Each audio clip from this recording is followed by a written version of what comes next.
And as much as I respect you, Dr. Fauci, I don't think you're the end all. I don't think you're the one person that gets to make a decision.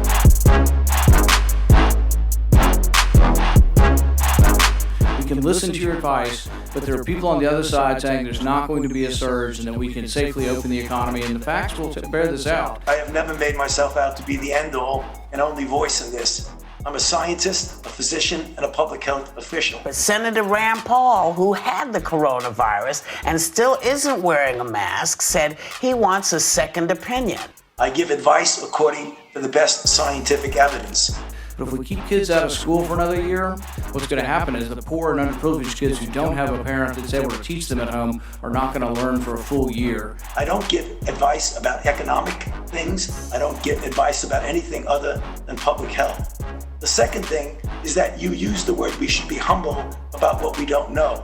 And I think that falls under the fact that we don't know everything about this virus. The vast majority of these people will have immunity. Instead of saying there is no evidence, the WHO kind of fed into this by saying no evidence of immunity. And in reality, there's every evidence stacking up. And in fact, a lot of the different studies have shown that it is very unlikely that you get it again in the short term. Because the more and more we learn, we're seeing things about what this virus can do that we didn't see from the studies in China or in Europe.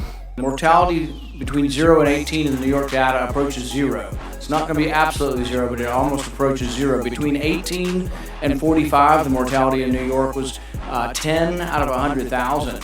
So really, we do need to be thinking about that. You're right in the numbers that children in general do much, much better than adults and the elderly, and particularly those with underlying conditions. But I am very careful and hopefully humble in knowing that I don't know everything about this disease, and that's why I'm very reserved in making broad predictions.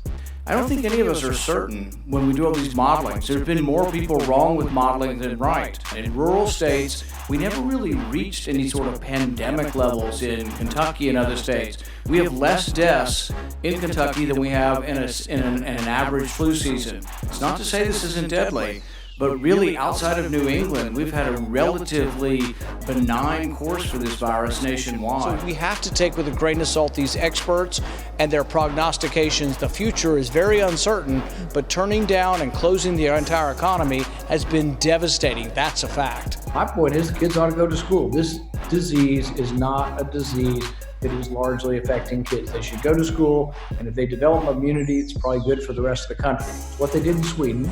And if you look at the overall death rate in Sweden, interestingly, their death rate is less than France, less than Italy, less than Spain, less than England, less than the Netherlands, less than Belgium, about the same as Switzerland. So really, the idea that we have to close the economy is the only way is coming from one expert, Dr. Fauci, and maybe some other people like him. But we need to hear a variety of experts to try to figure out what the truth is. Now, I want to remind our viewers that not only are you a doctor, but you recently had coronavirus. Then you got over coronavirus. When you were coronavirus free, you went to the hospital and volunteered to help coronavirus patients. So I got this quarantine beard was, being quarantined with the virus. So. It's a good look for you. I kind of like it.